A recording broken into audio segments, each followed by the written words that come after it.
A lot. And in fact, we'll give you a list. What we did, in fact, part of it was up there. We did a lot. Look. You know you're a fake. You know that. Your whole network, the way you cover it, is fake.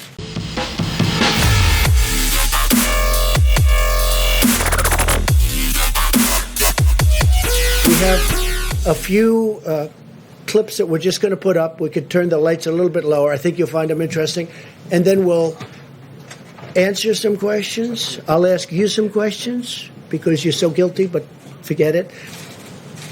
People should be more concerned right now with the flu in this country. A lot of people are concerned about the coronavirus because they're hearing a lot of news about it right now. But the reality is, comparing it to the flu, for example, it's not even close to being at that stage. What if it is worse? Is this a moment where maybe countries put politics aside, a little bit of pride aside, and do we have U.S. officials, should U.S.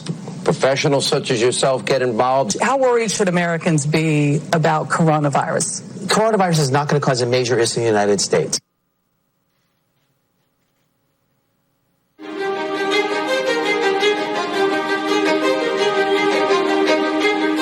Well, we've asked them to accelerate whatever they're doing in terms of a vaccine. We will be suspending all travel from Europe to the United States for the next 30 days. To unleash the full power of the federal government in this effort today, I am officially declaring a national emergency. Medicare patients can now visit any doctor by phone or video conference at no additional cost.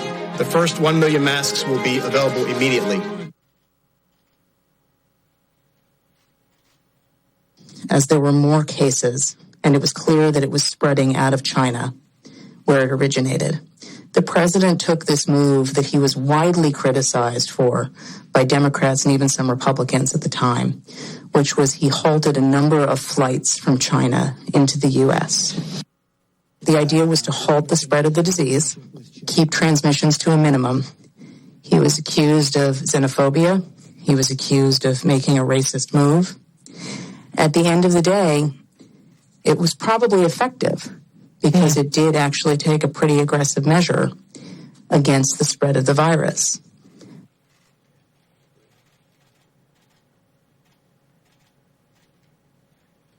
His team is on it. They've been responsive late at night, early in the morning, and they've thus far been doing everything that they can do, and I want to say thank you, and I want to say that I appreciate it. He returns calls. He reaches out. He's been proactive. We got that Mercy ship down here in Los Angeles. That was directly because he sent it down here. 2,000 medical units came to the state of California, these FMS, these field medical stations. And that's been very, very helpful. The president has been outstanding through all this. The vice president's been outstanding. Members of the coronavirus task force, very responsive. We had asked if we could have, New Jersey could have access to a piece of the beds that are on the USNS Comfort, and the president came back, called me a short few minutes before I walked in here to say indeed they would grant that to New Jersey. So that's a big step for us in addition to all the other capacity. That news is literally hot off the press.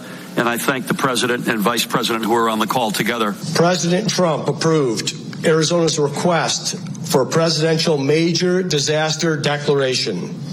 I want to thank the president for a quick turnaround. We requested this on a Wednesday, and we had approval by Saturday morning. And we are grateful to the administration for their continued support and responsiveness. Well, first of all, I want to thank the president and the vice president for doing a really good job of communicating with all the governors.